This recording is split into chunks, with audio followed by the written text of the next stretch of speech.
करकटवरी ठेवूनिया करकटवरी ठेवूनिया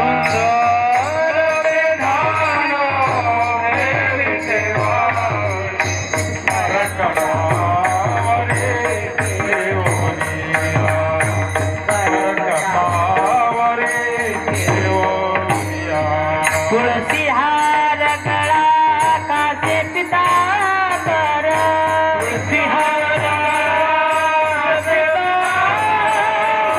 तुलसी हार गळा कासे पिता बर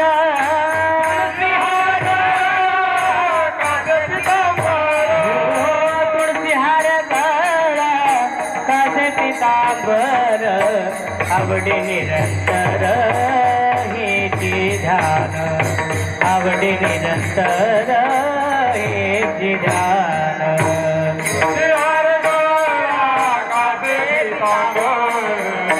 आवडे निरंतर मातर कोंडले गणपती श्रवणे मातर कोंडले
हेलो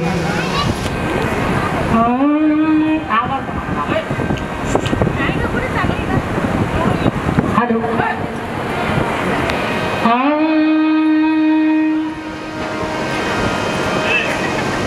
वाके म्हणता गंगा गंगा सकळ दोष जाते गंगा दृष्टी पडता ब्रह्मगिरी त्याचे नाही यमपुरी कुशावरती करता स्नान त्याचे वैकुंठी राहणे दृष्टी पडता ब्रह्मगिरी त्याचे नाही यमपुरी नामा म्हणे प्रदक्षिणा त्याच्या पुण्या नाही गणना दृष्टी पडता ब्रह्मगिरी त्याचे नाही यमपुरी विठ्ठल विठ्ठल विठ्ठल विठ्ठल विठ्ठल विठ्ठल महायोग पीठे तटे भीम रक्षा वरम पुंडरीकाय दातुं मुनींद्रे समागत तिष्ठं तमानंद कन्नं परब्रह्मलिंगं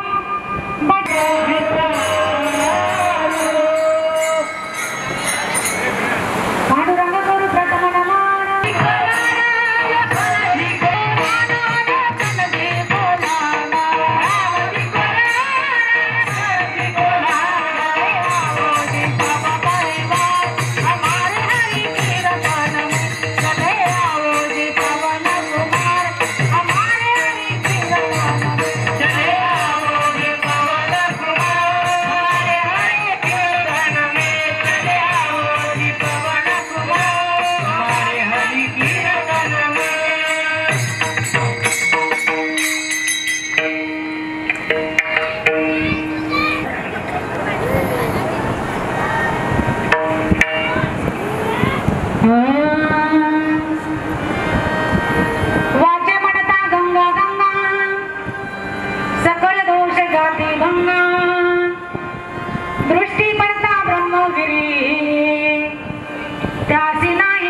पुरे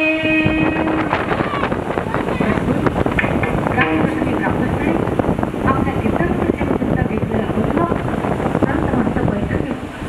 संत म्हणतो श्री संत शिरोमणी नामदेव महाराज पंढरपूर निवासी भगवान पंढरीश पांडुरंग परमात्म्याचे एकमेव लाडके भक्त नामदेवरायांचा हा गंगा मातेचं महत्व सांगणारा गोड असा अभंग आज आपल्या कीर्तन रूपी सभेकरिता घेतलेला आहे. तरी या अभंगाच्या भावांताकडे वळण्यापूर्वी कीर्तनाचा परिहार द्यायचा तो म्हणजे असा की आज आपलं हे पावन आणि पुण्यनगरी म्हणजे आपलं हे पाचोरा गाव आणि आपल्या पाचोऱ्या गावामध्ये महाराज या ठिकाणी आजचा कार्यक्रम कशानिमित्त आहे सर्वांना ज्ञातच आहे. तरी सुद्धा ऐका, वारकरी संप्रदायामध्ये काही कीर्तन नित्य असतात, काही कीर्तन नैमित्तिक असतात.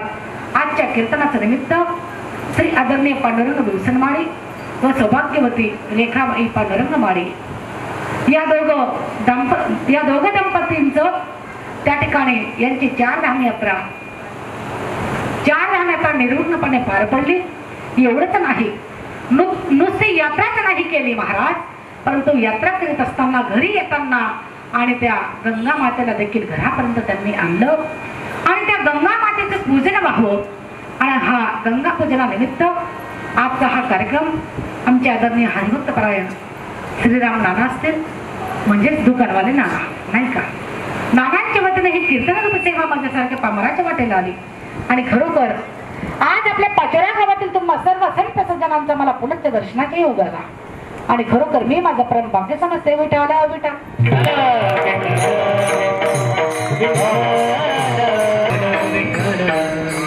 हो, गंगा पूजनानिमित्त हा कार्यक्रम आहे सज्जन. कारण जी गंगा या दोन्ही लक्ष्मीनारायण ओळखायची नाही त्याच्या आज यात्राही केली, गंगा मातेला घरापर्यंत आणलं, मग त्या गंगेचं पूजन झालं पाहिजे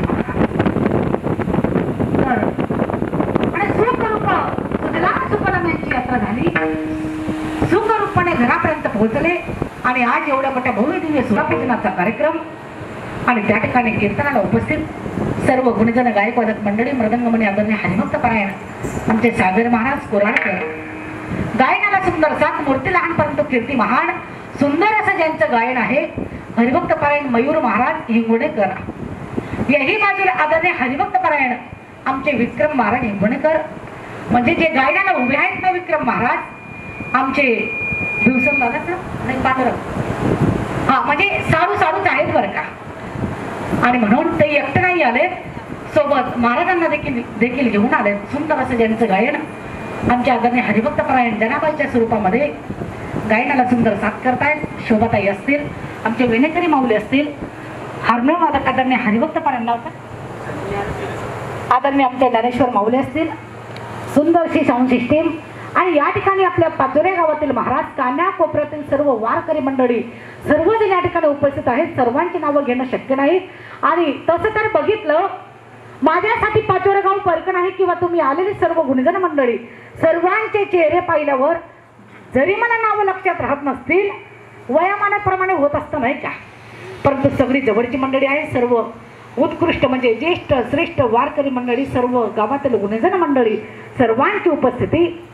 आणि या ठिकाणी महाराज आमचे बंधुश्री आदरणीय हरिभक्त परायण आनंददादा कनेरकर दादाश्री वास्तविक आमच्या सुरत शहरामध्ये त्यांनी कान्या कोपऱ्यात जाऊन महाराज या वारकरी संप्रदायाचं रोपटं लावलं. आणि म्हणजे सांगण्याचं तात्पर्य आमच्या सुरत शहराचं वैभव, परंतु दादांची ड्युटी आता काही गेल्या महिन्यापासून आपल्या पाचोऱ्या गावात ड्युटी चालू झालेली आहे. पोस्ट मास्टर म्हणून आपल्या गावात ते नोकरी करतायत आणि दादा देखील या कीर्तनामध्ये उपस्थित राहिलेत. विठ्ठल विठ्ठल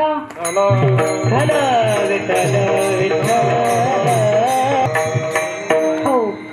आणि सुंदर अशी साऊंड सिस्टीम गावातलीच आहे का, वा वा, सुंदर अशी सिस्टीम आहे. असो जमलेले तुम्ही सर्व संत सज्जन माझे माईबाप. तर ऐका, गंगा संत श्रेष्ठ नामदेवरायांचा नामदेवराय म्हणतात वाचे म्हणता गंगा गंगा सगळे दोष जाती भंगा. मग या गंगा मातेचं महात्म्य सांगणारा गोड असा अभंग आहे महाराज. मग ऐका, या ठिकाणी आपल्याला आज गंगा मातेचं महात्म्यच अभंगाद्वारे समजून घ्यायचं आहे. तरी ऐका, माळी समाजामध्ये जिरे माळी समाजाची उत्पत्ती झाली राजा सगर पासून. या सगर राजाचे महाराज 60,000 पुत्र वारले आणि त्यांचा उद्धार करण्यासाठी राजा सगराने अनेक वर्ष तपश्चर्या केली. का तर त्या स्वर्गातील गंगा पृथ्वीवर आणण्यासाठी अनेक वर्ष तपश्चर्या केली. मग राजा सगर पासून तर राजा भगीरथ पर्यंत, मग त्या ठिकाणी अंशुमान असेल, दिलीप असेल आणि मग मात्र राजा भगीरथाने ती स्वर्गातील गंगा या पृथ्वी तलावर आणली आणि आपल्या पूर्वजांचा उद्धार करून घेतला.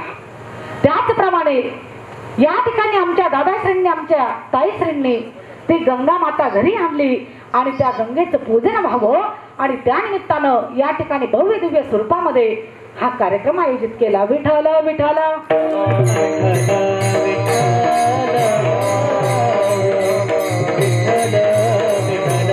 हो, कार्यक्रम ज्या निमित्तानं आहे त्या निमित्तच अभंग घेतलेला बरोबर असतो नाही का? कारण आमच्या संत महात्म्यांनी तेव्हाच लिहून ठेवलेलं होतं, प्रत्येक जे निमित्त असेल त्या निमित्तानं आपण अभंग घेतलेला पाहिजे, तर त्या कार्यक्रमाला महत्व आहे. नाहीतर बघा तुम्ही, एखाद्याच्या देशक्रिया विधी निमित्तानं कार्यक्रम आहे आणि अभंग घेतला, पुत्र ऐसा देई संता ज्यासी आवडे पंढरी माता. बरं, एखाद्याच्या बारशाला आम्ही अभंग घेतला, क्षणोक्षणी करावा विचार, तरावया पार भव सिंधू. जिथं जे शोभल तेच शोभतं माईबाप. ऐका, म्हणून आज गोड असा अभंग निवडलेला आहे. तर बघा, या ठिकाणी 4 धामयात्रा या दादांची, आमच्या ताई साहेबांची सपट झाली, सुपट झाली, सुजलाम सुफलाम झाली आणि सुखरूपपणे घरी पोहोचले. बरं महाराज, सांगण्याचे तात्पर्य, आता यात्रा वेगळी आणि जत्रा वेगळी. बरं का, यात्रा म्हणजे काय हो, या आणि तरा. यात्रेला जाणारी लोक फक्त आपल्या उद्धाराचा विचार करतात, आपल्या तरण्याचा विचार करतात, मग तरुण जाण्यासाठी खऱ्या अर्थानं ही यात्रा आहे. आणि जत्रा, जत्रा मग काय भेटत, दुसऱ्या नालका गायना कोठा नाही, ही जत्रा. जत्रा म्हणजे जत्रेला जाणारे लोक फक्त संसाराचा विचार करतात, संसार प्रपंचाचा विचार करतात आणि संसाराला लागणाऱ्या वस्तू. जत्रा म्हणजे जत्रा घेणार नाही का? जत्रा घ्याच म्हणजे ज्या नाही त्या वस्तू भेटतील आपल्या बरोबर ना महिला म्हणतात. आणि ती जत्रा एवढी जत्रा घरात नाही, एवढी जत्रा. आता बघा, म्हणून यात्रा करणारे लोक फक्त आपल्या उद्धाराचा विचार करतात बाईबाप. म्हणून यात्रा करीत असताना आपली यात्रा कशी झाली पाहिजे. बरं, यात्रा करीत असताना आम्ही नेमकं काय केलं पाहिजे, तर यात्रा करीत असताना फक्त अखंड देवाचं नामचिंतन केलं पाहिजे, जसं नामचिंतन आमच्या साधू संतांनी यात्रा करीत असताना केलं बाईबाप. बघा, तुकोबाराय वार्षिक महोत्सवाला आणि पंढरपूरला जायचे हो. सर्व संत महात्म्यांनी त्या पंढरपुराची वारी केली, परंतु वारी करीत असताना, यात्रा करीत असताना त्यांचा ध्यास एकच होता. काय? देव माझा माझा माझा, देव माझा माझा माझा माझा माझा, देव माझा माझा.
ध्यास फक्त ध्येय फक्त एकच होता, देव माझा मी देवाचा.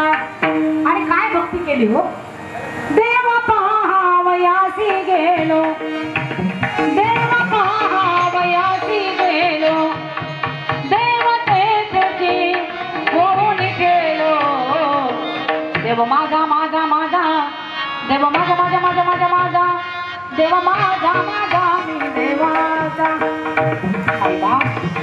देव पाहावयासी गेलो आणि देवतेची होऊन ठेला.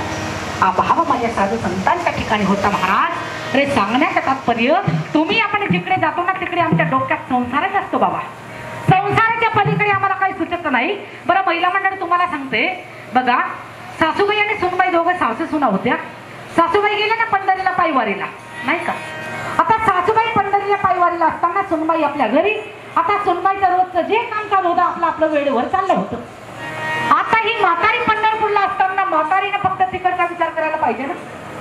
वय जातं परंतु लोकांना कळत नाही आपण कोणत्या वयात कुठला विचार केला पाहिजे म्हणून. आता सासूबाई पंढरपूरच्या वाटेला असताना चिंतन चाललेलं, अखंड चिंतन घराचं, नाही का. परंतु तिथं गेल्यानंतर अखंड चिंतन विठोबा त्याच्यात केलं पाहिजे ना. नाही हो, म्हातारीचं काही टकोऱ्यात बसत नाही. म्हातारीच्या पायवारीमध्ये चालत असताना विचार घरातला, माझी सुनबाई पहाटे लवकर उठली असेल का नसेल, तिने घरात सगळी कामं वेळेवर केली असतील का नसतील, माझ्या मुलाला गरम गरम स्वयंपाक करून खाऊ घातला असेल का नसेल, ती वेळेवर शेतात जात असेल का नसेल. रात्रंदिवस म्हातारी पंढरीच्या वारी असताना घरातलं चिंतन चालू आहे. आणि जी घरी होती ना सुनबाई, सुनबाई येणाऱ्या जाणाऱ्या प्रत्येक बायांना म्हणायची, माझ्या सासूबाई पंढरीला गेल्या, चंद्रभागेत स्नान करतील, पुंडलिकाचे दर्शन घेतील, महाद्वाराला लागतील, कानोपात्राचे दर्शन घेतील, नामदेवपारीचे दर्शन घेतील, पांडुरंगाचं दर्शन घेतील. आता खऱ्या इमानदारीत सांगा, खरी पंढरपूरला ती गेली का ही गेली? एवढं जरी समजलं ना तीर्थयात्रा म्हणजे काय. मला सांगा हो, देहाने आम्ही कितीही तीर्थाटन केलं, किती चारी धाम केल्या, परंतु माऊली ज्ञानोबराय म्हणतात, त्रिवेणी संगमी नाना तीर्थाप्रणी सिद्ध नाही नामी, करीते व्यर्थ सिद्ध नाही नामी, करीते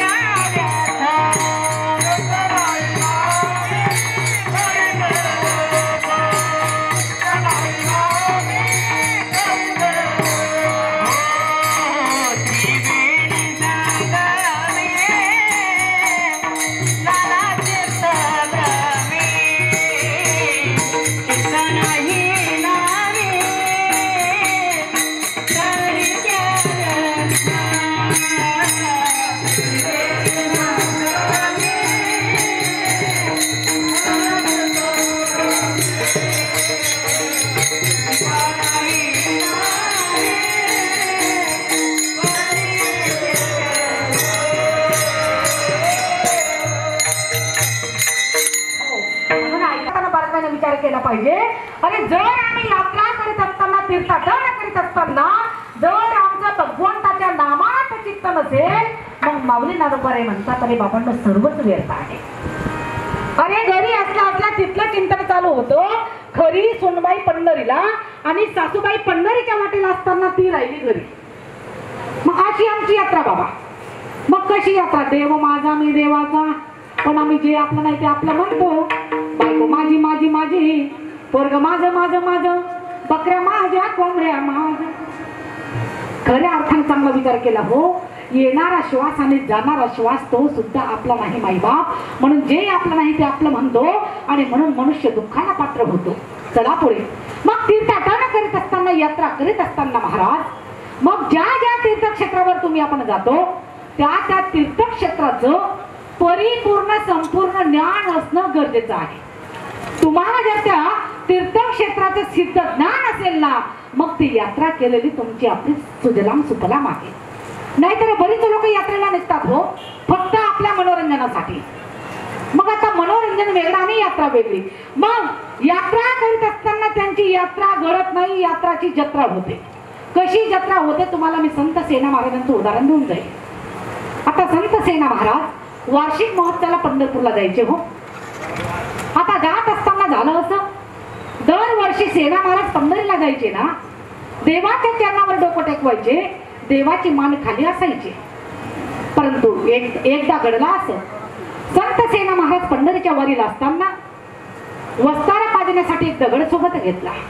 कारण पंढरीच्या वाटेने सेना महाराजांचं चालू होतं काय, आम्ही वारीक वारीक आम्ही वारीक वारीक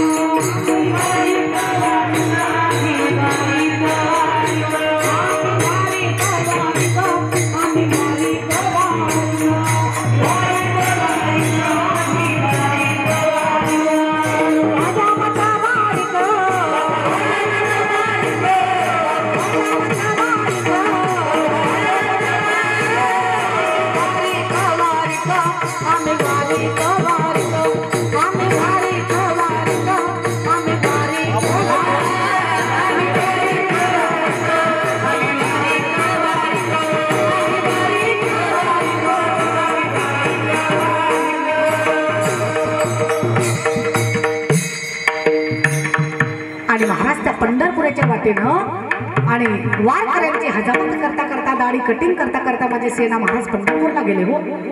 आणि पंढरपूरला एवढा कीर्तिवान राजा होता, त्याने अनेकच्या माथ्यावर चुनौती लिहिलेली असायची, जो कोणी हा यज्ञाचा घोडा पकडेल त्याला मात्र राजाशी युद्ध करावं लागेल, अशी चुनौती सगळं राजाने ते घोड्यावर लिहिली आणि तो यज्ञाचा घोडा सोडला.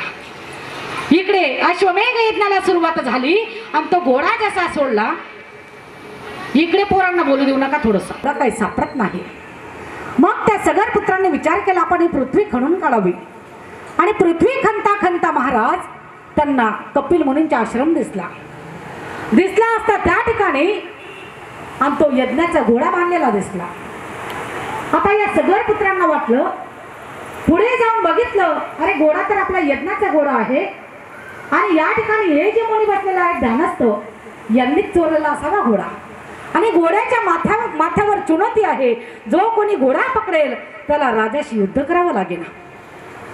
आता गैरसमज असा झाला सगर पुत्रांचा, हे सगर पुत्र 60,000 सगर पुत्र आणि त्या कपिल मुनी ध्यानस्थ अवस्थेमध्ये बसले असता आणि हे 60,000चे 60,000 सगर पुत्र एकच कोलाहल केला आणि कपिल मुनींना मारण्यासाठी धावले. जसे धावले महाराज, हे सर्व जडून त्या ठिकाणी भस्म झाले. कारण कपिल मुनींच्या दृष्टीमध्ये एवढं मोठं तेज होतं, जशी दृष्टी गेली मुनींची या सगर पुत्रांवर, सर्व मात्र जडून खाक झाले. आणि त्या कपिल मुनींच्या आश्रमामध्ये त्या 60,000 सगर पुत्रांचा राखेचा एवढा मोठा ढीग तयार झाला. आता झाला असं, इकडे सगर राजाचा यज्ञ पूर्ण होत नाही आणि सगर पुत्र मात्र माघारी येत नाही, करावं काय. आता सगर राजाचा नातू म्हणजे अंशुमान हा आता घोडाचा शोध घेण्यासाठी निघाला. आता शोधता शोधता कपिल मुनींच्या आश्रमात गेला आणि गेला असता त्या ठिकाणी राखेचा एवढा मोठा ढीग होता, जाण्यासाठी जागा नव्हती. परंतु या अंशुमानने काय केलं, त्या राखेच्या ढिगाऱ्यातून जागा काढत काढत ज्या ठिकाणी कपिल मुनी बसले होते ध्यानस्थ अवस्थेमध्ये त्या ठिकाणी गेला आणि बघितलं तर काय, मुनी तर ध्यानस्थ अवस्थेमध्ये बसले आहेत, परंतु घोडा याच ठिकाणी आहे बांधलेला. आणि तेव्हा अंशुमान राजाने कपिल मुनींची स्तुती केली, आराधना केली. कपिल मुनींनी बघितलं आणि त्या केलेल्या स्तुतीमुळे कपिल मुनी प्रसन्न झाले आणि अंशुमान राजाला सांगितलं, म्हटले राजा काय हवंय. तेव्हा अंशुमान म्हणतात, म्हटले हा यज्ञाचा घोडा मला हवा आहे. तेव्हा कपिल मुनी म्हणतात घेऊन जावा यज्ञाचा घोडा, काही हरकत नाही. अंशुमानने विचार केला, आपले जे काका निघालेले होते ना घोडाचा शोध घेण्यासाठी, आपण या मुनींना विचारावं, आपल्याला नक्कीच त्यांचा पत्ता सांगतील. आणि जेव्हा विचारपूस केली तेव्हा कपिल मुनी म्हणतात, अरे म्हटलं अंशुमान, हा जो राखेचा ढीग तयार झालेला आहे ना, ज्या ढिगाऱ्यापासून तू निघून आलास माझ्यापर्यंत आलास, या हा सर्व राखेचा ढीग म्हणजे हे सर्व एक काम कर, त्या स्वर्गातील गंगा खाली आण आणि या तुझ्या पूर्वजांचा उद्धार कर. जन्माला भगीरथ धन्यवादी जन्माला भगीरथ धन्यवादी जन्माला भगीरथ धन्यवादी जन्माला भगीरथ गंगा नदी पूर्वज केले मुक्त गंगा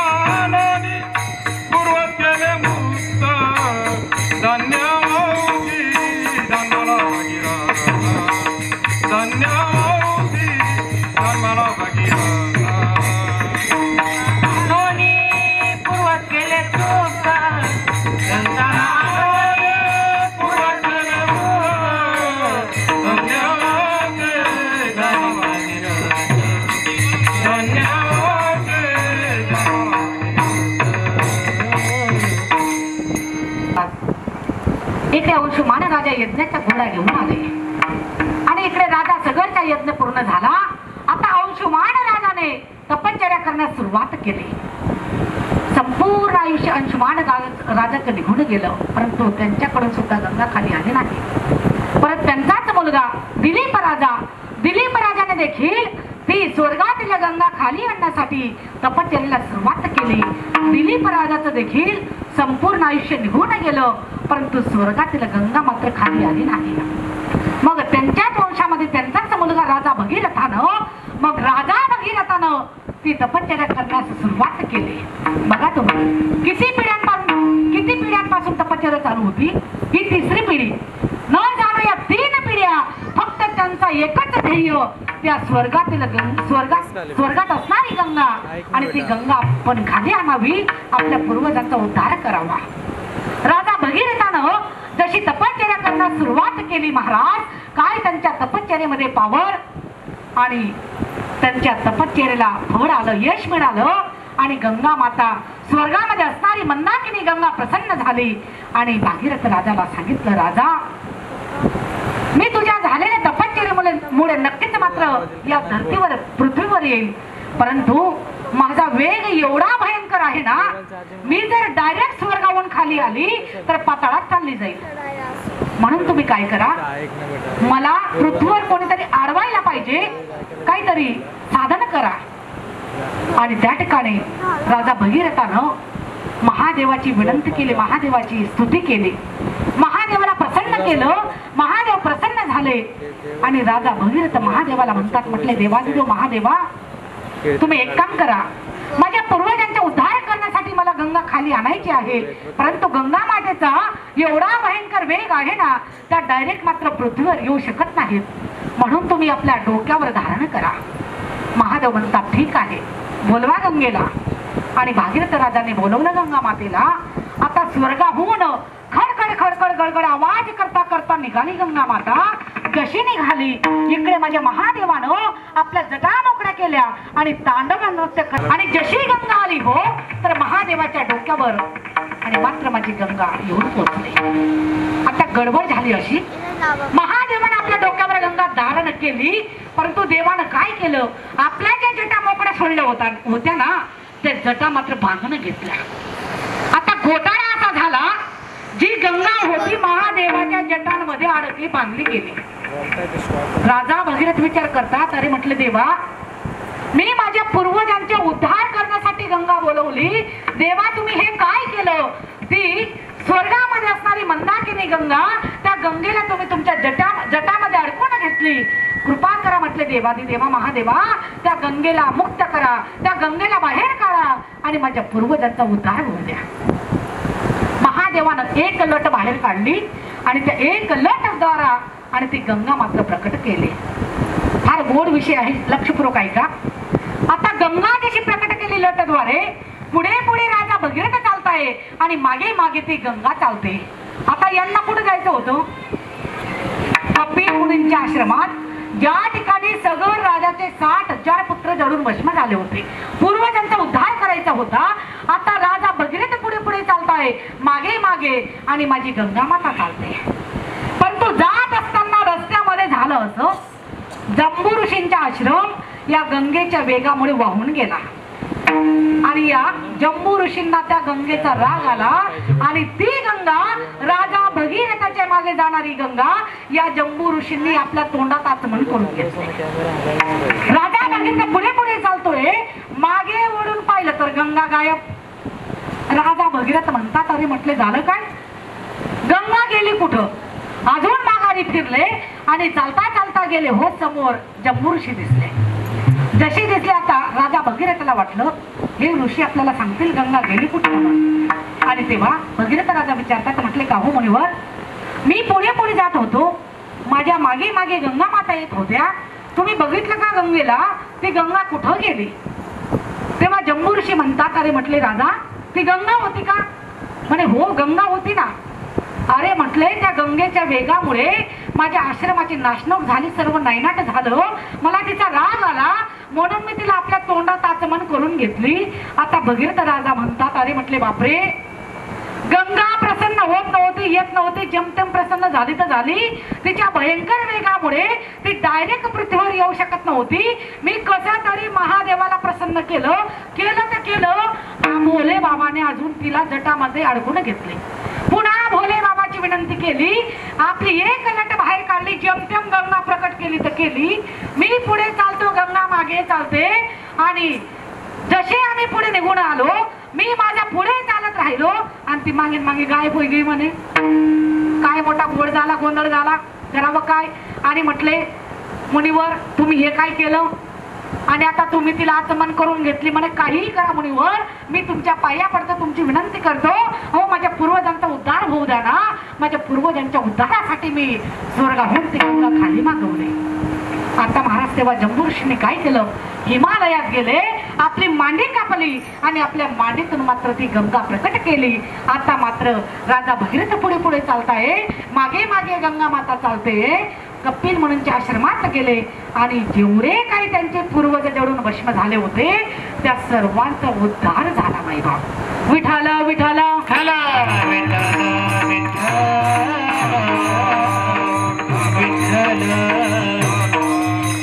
हो. मग अशी असणारी गंगा म्हणजे काही सामान्य नाही. अरे ते दोषाचे निवारण करते, पापाचं निवारण करते. परंतु आम्ही गंगेला जातो, त्या ठिकाणी स्नान करतो. परंतु आम्ही मनाचं सुद्धा स्नान केलं पाहिजे. हो मनाची देखील शुद्धता झाली पाहिजे. आम्ही फक्त तनाची शुद्धता करून येतो. गंगा नहाने हरिद्वार काशी गया, गंगा नहाते ही मन में गया ना गया. तन को धोया मगर मन को धोया नहीं, फिर गंगा नहाने से क्या फायदा. आणि म्हणून माई बाप त्या ठिकाणी मनाची देखील शुद्धता झाली पाहिजे. पण मग या गंगेचं महात्म्य कळालं कुणाला? सर्वप्रथम गंगेचं महात्म्य कळालं कुणाला? आणि सर्वप्रथम या गंगा मातेचं पूजन केलं कोणी? तर आमचे संत महात्म्यातले. बघा एकदा माझ्या माऊली ननोबरायांना तीर्थाटन करण्याची इच्छा झाली, चारिधाम यात्रा करण्याची इच्छा झाली. आणि माऊली ननोबराया आळंदीवरून पंढरपूरला आले. पंढरपूरला आले असता पांडुरंग परमात्माला सांगितलं, म्हटले देवा तुमचा तो एकमेव लाडका भक्त आणि त्या नामदेवरायांना माझ्या सोबत पाठवा. हो मला नामदेवरायांना सोबत घेऊन जायचं आहे, मला चारिधाम तीर्थाटन करायचं आहे. आणि माझ्या भगवान पंढरीच्या पांडुरंग परमात्माने नामदेवरायांना सांगितलं, अरे म्हटले नामदेवा माऊली ननोबराई आळंदीवरून आले आणि माऊली ननोबरायांसोबत तुला तीर्थाटन करायला भेटणार आहे. तरी तू एक काम कर, इथे तू काही लक्ष घालू नकोस, आता माऊली ननोबरायांसोबत तीर्थयात्रा करण्यासाठी जा. आता तेव्हा माझे नामदेवराया म्हणतात, म्हटलं देवा मी तुझा एकमेव लाडका भक्त, मी रात्रंदिवस तुझ्या जवळ राहतो, एवढेच नाही रे परमात्मा, तू माझ्या हाताने जेवतो, माझ्या हाताने दूध पितो आणि मात्र मला काय गरज आहे तीर्थाटन करायची? कारण नामदेवरायांची भक्ती कशी होती बाबा. ओ दूध पिओ मोरे गोविंद लाला, ओ दूध पिओ मोरे गोपाल लाला, दूध पिओ मोरे गोविंद लाला, दूध पिओ मोरे गोपाल लाला, पिओ मोरे गोविंद लाला, दूध पिओ मोरे गोपाल लाला, दूध पिओ मोरे गोविंद लाला, दूध पिओ मोरे गोपाल लाला.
ओ दूध पिओ मोरे गोविंद लाला, ओ दूध पिओ मोरे गोपाल लाला.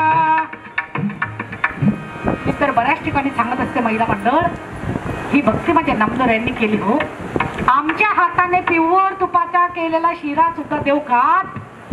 कारण त्याचं कारण असं आहे, म्हणे नाही भाव, म्हणे देव मला पाव, देव अशानं पावायचा नाही हो, देव काय बाजाराचा भाजीपाला नाही हो. आणि म्हणून आहे का नामदेव आहे म्हणतात, अरे म्हटलं देवा पांडुरंगा मला काय गरज आहे तुला सोडून जाण्याची.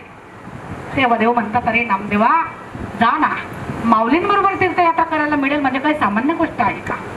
निघाले महाराज नामदेवराय माऊली ज्ञानोबाराय तीर्थाटन करण्यासाठी निघाले. मग त्या ठिकाणी सप्तपुरी असतील, 52 शक्तिपीठ असतील, हो अष्टविनायक असेल, 12 ज्योतिर्लिंग असतील आणि तीर्थाटन करता करता करता महाराज काशी विश्वेश्वराला जाऊन पोहोचले. जसे काशी विश्वेश्वराला गेले हो, काशी विश्वेश्वर भगवंतानं काय केलं, धावत धावत आले आणि माऊली ज्ञानोबारायांचे पाय धरले. तेव्हा नामदेवराय संभ्रमात पडले. अरे म्हटले हे काय, स्वतः काशी विश्वेश्वर भगवंतानं माऊलींचे चरण धरले, पाय धरले. आणि तेव्हा काशी विश्वेश्वर भगवान म्हणतात, म्हटले नामदेवा तुम्हाला माहित आहे का ज्ञानोबाराय म्हणजे कोण आहेत. हो महाविष्णूचा अवतार, महाविष्णूचा अवतार, महाविष्णूचा अवतार, महाविष्णूचा अवतार.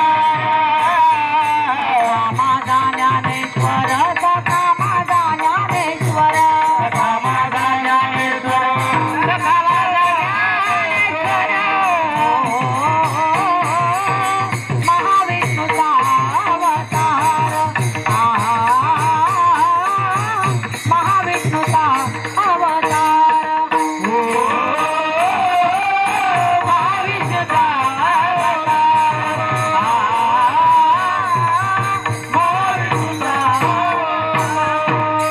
महाविष्णूचा अवतार, सखा माझा ज्ञानेश्वर, सखा माझा ज्ञानेश्वर, सखा माझा ज्ञानेश्वर. महाविष्णूचा अवतार,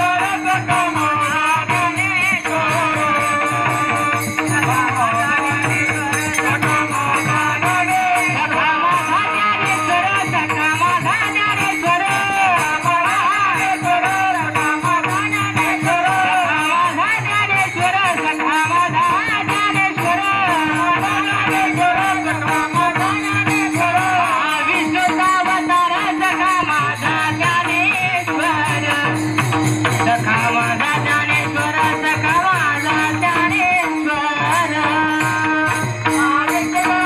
सखा माझा ज्ञानेश्वर, सखा माझा ज्ञानेश्वर, सखा माझा ज्ञानेश्वर, हो.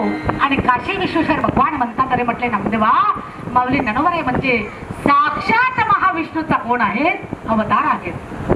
आणि त्या ठिकाणी झालं असं, गंगा मातेने काशी विश्वेश्वर भगवंताला सांगितलं, म्हटले देवा माऊली ज्ञानोबाराय तुमच्या भेटीसाठी आले हो, मला सुद्धा ज्ञानोबारायांना भेटायचं आहे. परंतु म्हटलं देवा मी जर तिकडे माऊलींच्या भेटीला आली ना तर माझ्या वेगाने किती गावं वाहून जातील त्याचा काही भरोसा नाही. म्हणून मी तुम्हाला विनंती करते देवा माऊली ज्ञानोबारायांना तुम्ही माझ्याकडे आणा. आणि काशी विश्वेश्वर भगवंतांना स्वतः माऊलींना आणि त्या गंगा मातेच्या दर्शनासाठी नेलं हो. जसं दर्शनासाठी नेलं महाराज, तर मला सांगा जसे चरण लागले गंगा मातेला माऊलींचे, माझ्या गंगा मातेने माऊली ज्ञानोबारायांचे चरण जसे धरले ना, सोडता सोडेना गंगा माता. तेव्हा नामदार म्हणतात, म्हटले माऊली आपल्याला अजून पुढे यात्रा करायची आहे, अजून पुढे तीर्थाटन करायचं आहे, म्हणून तुम्ही लवकर चला. आता मला सांगा हो, माऊली ज्ञानोबारायांच्या चरण स्पर्शाने गंगा पवित्र झाली असं नाही. बघा भगवान विष्णूंच्या चरण कमलामध्ये 24 चरण चिन्ह आहेत, त्याच्यामध्ये गंगा माता देखील आहे. आणि म्हणून तीर्थाटन करून मात्र माघारी पंढरपूरला आले. आणि पंढरपूरला आले असता भगवान पांडुरंगाने नामदेव यांना विचारलं, अरे म्हटलं नामदेवा गेला होतास, माऊली ननोबऱ्यांसोबत गेला होतास, अरे काय काय बघितलं? मला प्रत्येक तीर्थक्षेत्राचे सांग ना, तू कुठं कुठं गेला होतास? आणि तेव्हा सर्व ज्या ठिकाणी तीर्थाटनाला गेले सर्व तीर्थांची माहिती सांगितली आणि काशी विश्वेश्वरला जी घटना घडली सर्व काही मात्र देवाला सांगितलं. आणि तेव्हा नामदेवराय म्हणतात, म्हटले देवा, मी त्या गंगेला मी पंढरपूरला घरी घेऊन आलेलो आहे, आपल्याकडे घेऊन आलेलो आहे. आणि तेव्हा स्वतः पांडुरंग परमात्मा नामदेवरायला म्हणतात, अरे नामदेवा, जी गंगा तू आणली ना घरी, तर त्या गंगेचं पूजन कर, ब्राह्मणांना बोलव, यज्ञ कर. आणि त्या ठिकाणी महाराज सर्व ब्राह्मणांना बोलवलं. नामदेवरायांनी भव्य दिव्य स्वरूपामध्ये गंगा मातेची पूजा केली, यज्ञ केला. आणि त्यावेळेला ब्राह्मणांनी विचारलं, अहो म्हटले नामदेवराया, या गंगेचं महत्व काय? आणि महत्व सांगत असताना नामदेव महाराज म्हणतात, अहो या गंगेचं एवढं मोठं महत्व आहे ना, अभंगाचं पहिलं चरण,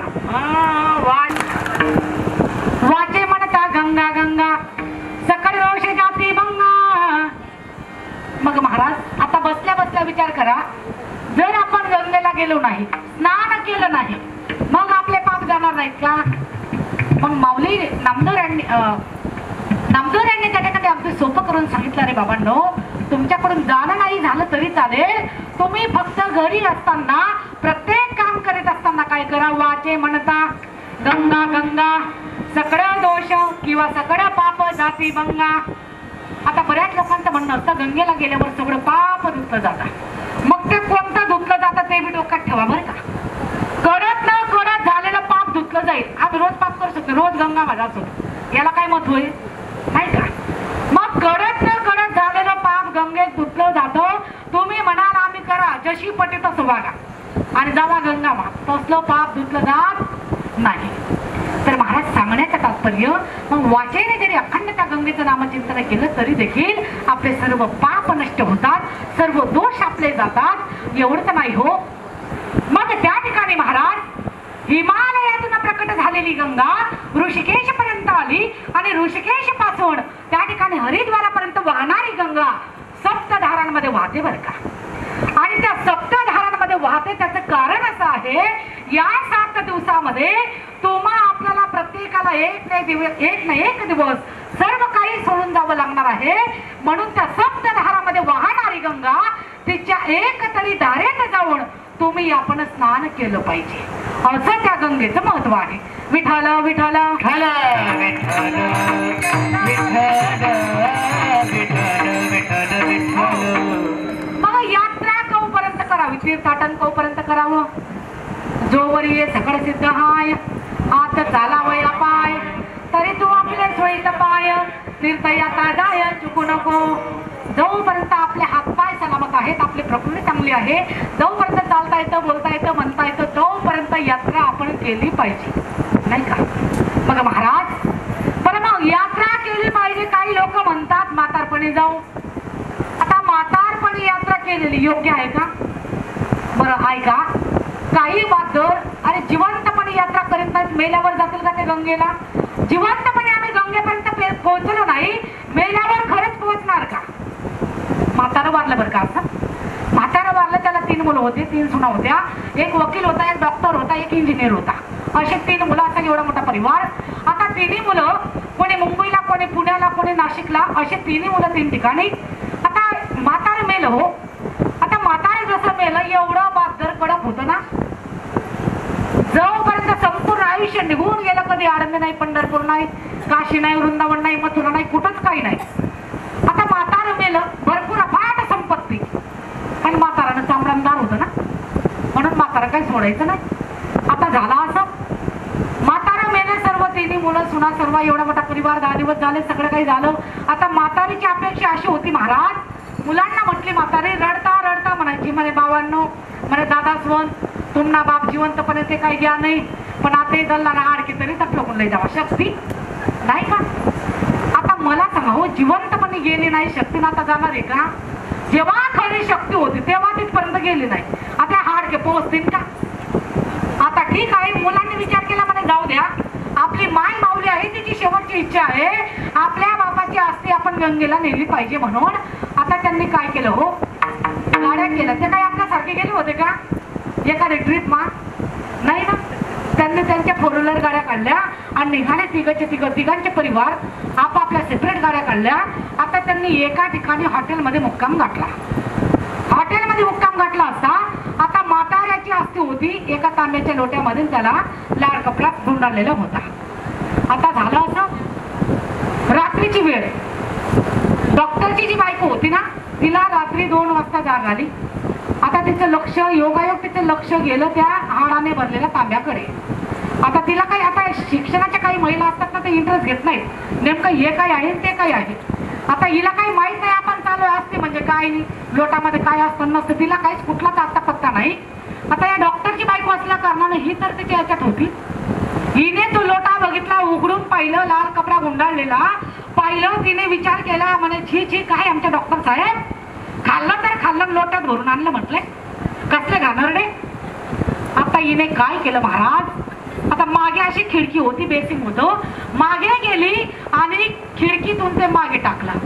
आता घोटाळा असा झाला, त्या गावात त्याच दिवशी गोंधळ झाला होता, योगायोग रविवार होता आणि त्या गटारीतून गोंधळानं पाणी विवायला बरं का. आणि हिने ते हाडं दल लाग्याना गडेरवा.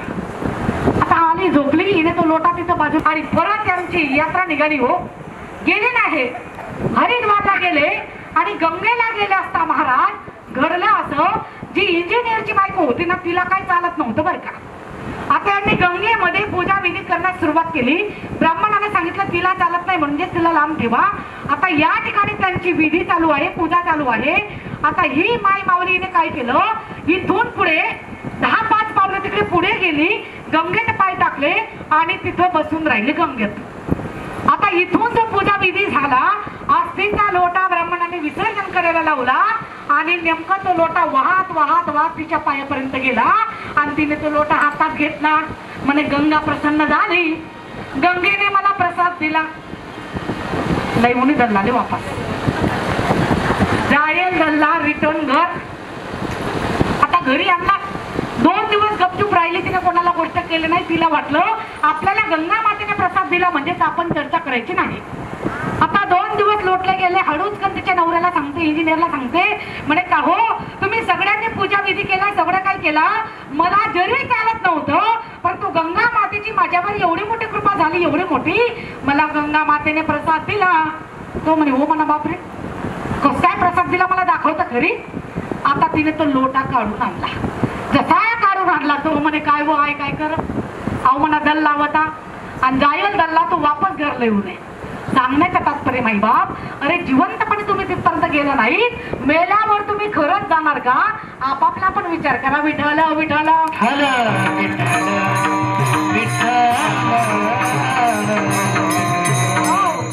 म्हणून महाराज म्हणतात जोवरी सकड सिद्ध आहे, जोपर्यंत हातपाय सलामत आहे तोपर्यंत काय तीर्थाटन करायचं करून घ्या. अरे काय भगवंताची भक्ती करायची, काय त्याचं नामचिंतन करायचं मनापासून करून घ्या. आणि जर का आम्ही आता नाही केलं महाराज, मग माझे नाथ बाबा म्हणतात हो हे जरी नाही काल तरी दुसरा येईल, हे जरी नाही काल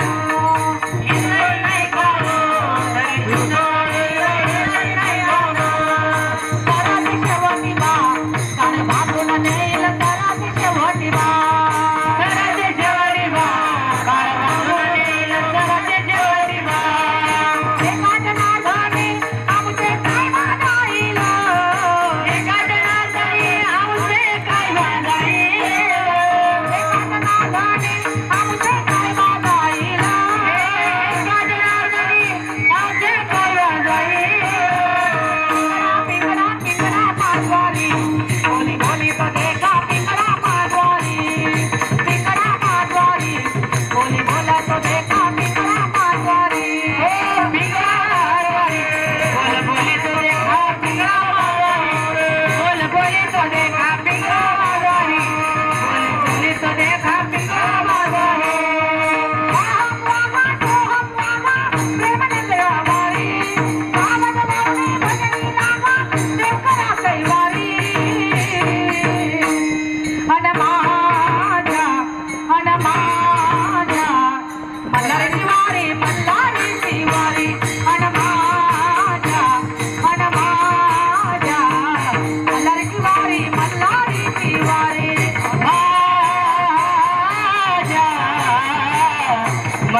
बाबा म्हणतात हे जरी नाही कळलं तरी दुसरा येईल हे जरी नाही कळलं.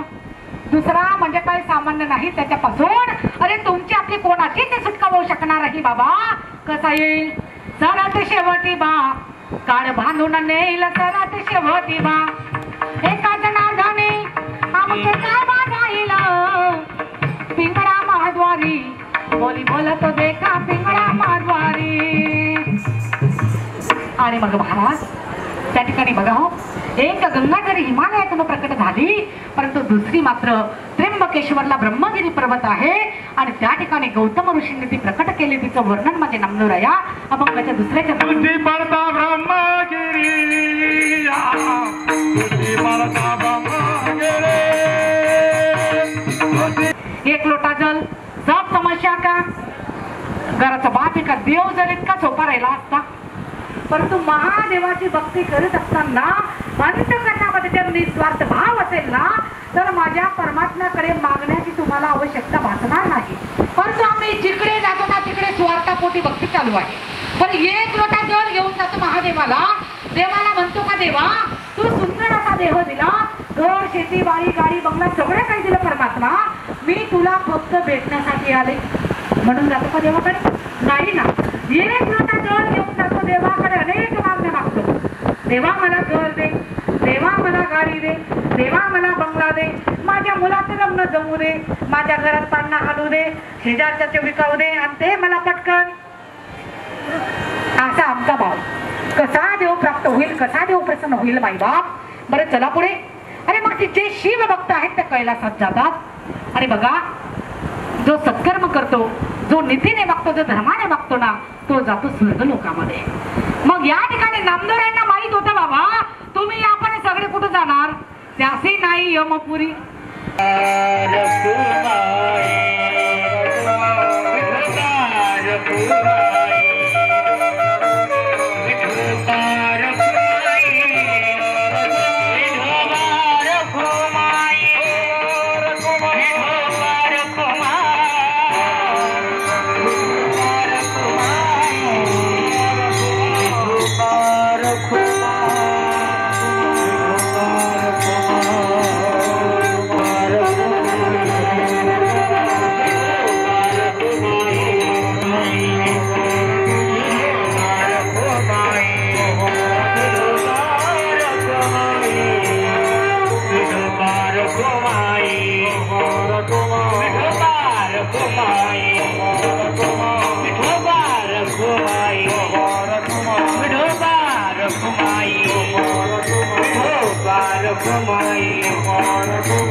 वाचे म्हणता गंगा गंगा मग तुम्ही वाचे नखंड त्या गंगेचे नामस्मरण करा.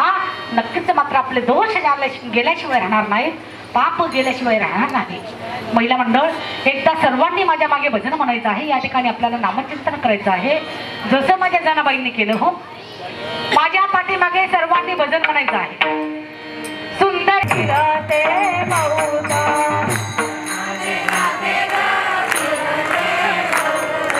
मागचा आवाज येत नाही, मागचा आवाज येत नाही. सगळ्यांनी एक स्वरामध्ये गायचं आहे. सुंदर माझे फिरते बहुत,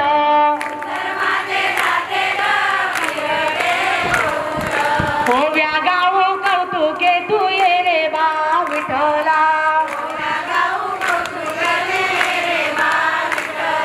ये रे बा विठ्ठला, तू ये रे बा विठ्ठला. ये रे बा विठ्ठला, तू ये रे बा विठ्ठला. सासू आणि सासरा दिर तिसरा,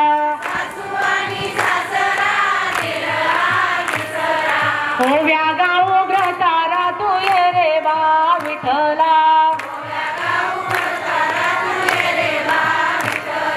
प्रपंच दळण दळिले पीठ म्यावरिले, सासू पुढे ठेविले तू ये रे बा विठ्ठला. ये रे बा विठ्ठला, तू ये रे बा विठ्ठला.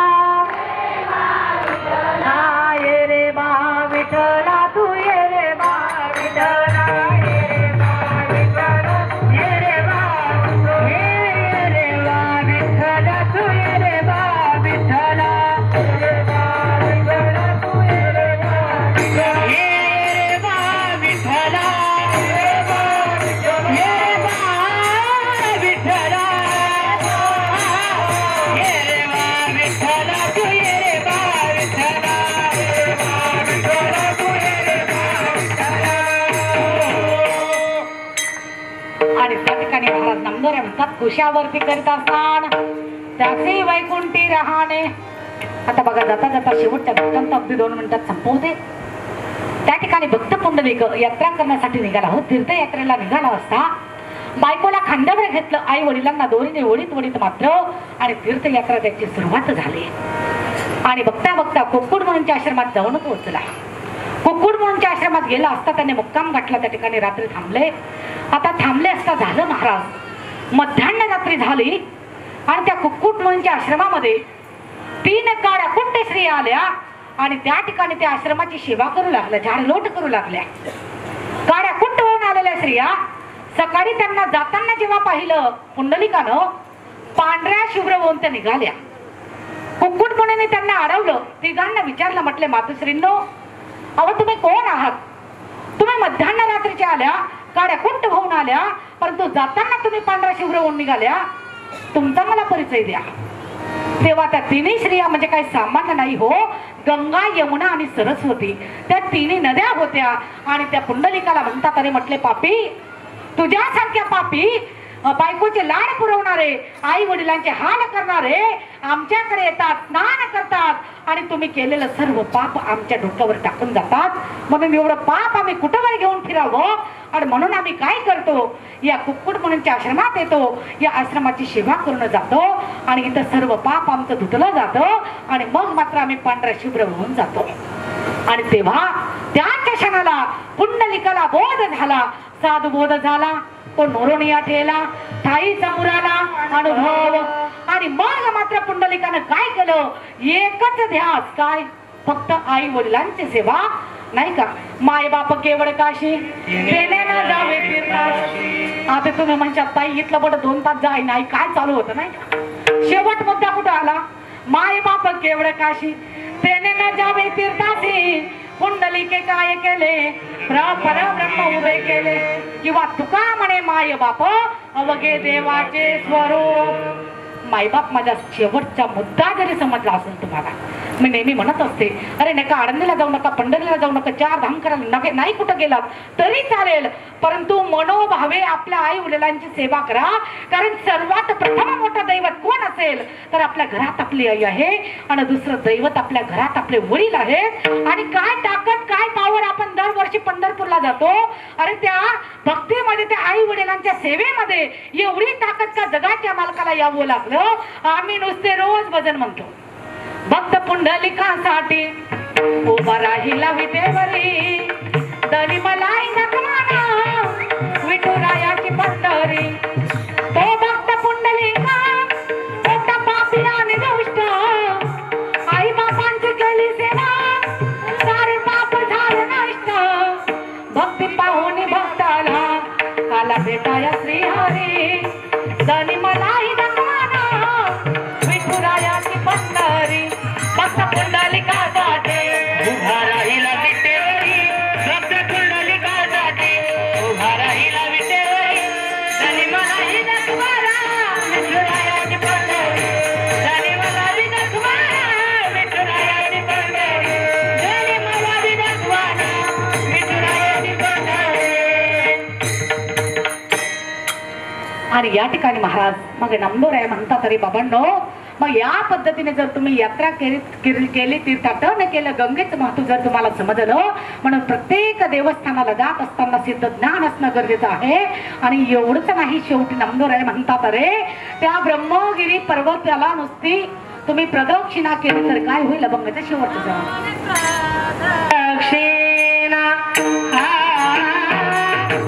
नामने प्रदक्षिणा,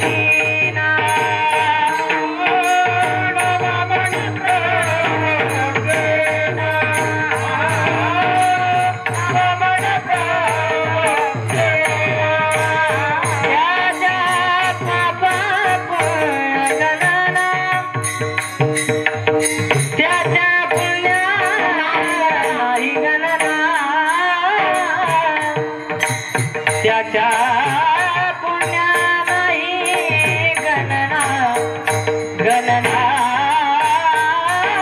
दृष्टी पडता ब्रह्मागिरी, हो दृष्टी पडता ब्रह्मागिरी. त्याच्या पुण्या नाही गणना, त्याच्या पुण्या नाही गणना,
कैसे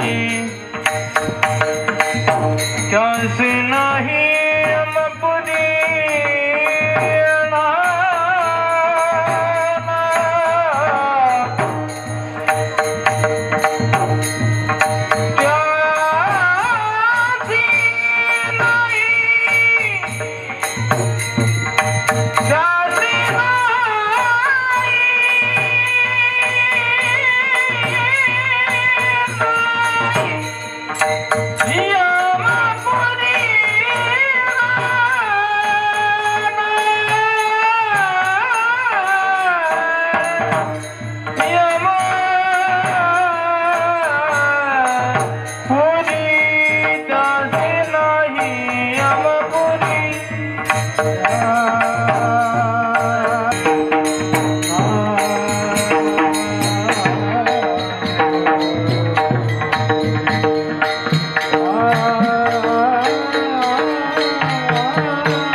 असं महाराज 2 तास आपले बोलता या ठिकाणी आवर्जून उपस्थित विक्रम महाराज इकोणेकर त्यांना पत्रिका वेळी असेल आमच्या पांडुरंग दादांनी पत्रिका पाठवली. पत्रिकेत जसं नाव वाचायला म्हटले आपल्या संध्याताईंचं कीर्तन आहे. मला फोन झाला, म्हटलं ताई आपल्या कीर्तनाला आम्ही आवर्जून येतो. मयूर महाराजांनी आम्ही 2 जण येणार आहोत आणि खरोखर आवर्जून आपली उपस्थिती दाखवली. पुन्हा तुमचं आभार. या ठिकाणी गिरवरून आलेले आमच्या तात्या असतील आणि तसेच आपल्या गावातील ज्येष्ठ श्रेष्ठ सर्व गुणीजन मंडळी आमच्या आदरणीय ज्यांच्याकडून आज कीर्तन करण्याचा योगाला आदरणीय श्रीराम नाना असतील. त्यांच्या बाजूला बसलेले आमचे टपरीवाले नाना मालदेव कामायनी शिकाडा असं बोला सोपा नाव आहे नाही मालविधान महाराज ना असो आमचे नाना असतील. आमच्या आदरणीय श्रीराम आप्पा असतील. या ठिकाणी गीते बाबा आले असतील. त्यांनी मला माझी भेट घेतल्याशिवाय जाऊ नये. फोनवर आमचं कालच बोलणं झालं. गीते बाबा म्हटले ताईसाहेब माझ्या सुनबाई आणि माझी मुलगी तुम्हाला रेल्वेत भेटल्या होत्या. त्यांनी तुमचा फोन नंबर आणलेला आहे. कोण कोणी भेटते भरोसा. आणि आपल्या पाचोरा गाव मामाले म्हणे माई भेटली नाही का आमची देवका माई. मी नेहमी म्हणत असते महाराज देवका मातेनं जीव लावला परंतु तुमचं सर्वांचं सुद्धा देखील तेवढंच प्रेम आहे. कारण मी नेहमी म्हणत असते मायरनं पुत्र जरी राहिला नाना तरी सुद्धा गोडच लागतं ते. असो मी नेहमी म्हणते महाराज आम्हा कीर्तनकारांची माय म्हणजे आमची देवका माता असेल. आणि आलेल्या सर्व वारकरी मंडळी सर्व माझ्या माता माऊली आमचे आदरणीय बंधू श्री हरिभक्त परायण आनंद असतील. सर्वांचे पुन्हा एकदा आभार. आणि या ठिकाणी ऐका उद्या 8 वाजता मिरवणूक निघणार आहे बरोबर ना. सकाळी दिंडी सोहळा निघणार आहे. गंगा मातेची मिरवणूक आहे. गंगा मातेचं त्या ठिकाणी महाराज प्रत्येक घरापर्यंत गंगा मातेचं आगमन होणार आहे. म्हणून माता माऊलींनो पुरुष मंडळींनी लक्षपूर्वक ऐका. आपल्याकडून तीर्थयात्रेला जाणं झालं नाही गंगस्नान आपल्याकडून घडलं नसेल तर ही जी गंगा आमच्या दादांनी घरी आणलेली आहे तर या यात्रेमध्ये या दिंडी सोहळ्यामध्ये तुम्ही 5 पावलं जरी चाललात ना तरी देखील स्नान केल्याचं पुण्य घरी बसल्या गावात बसल्या लागल्याशिवाय नाही. आणि म्हणून जास्तीत जास्त बहुसंख्येने या दिंडी सोहळ्यामध्ये तुम्ही सहभाग घ्यायचा आहे. आणि उद्या रात्री ठीक 9 ते 11 हरिभक्त परायण आमचे गोविंद बाबा पाचोरेकर बाबाश्रींचे कीर्तन होणार आहे. त्याही कीर्तन श्रवणाचा सर्वांनी लाभ घ्यावा. आणि या ठिकाणी अजून एक सूचना अशी आलेली आहे.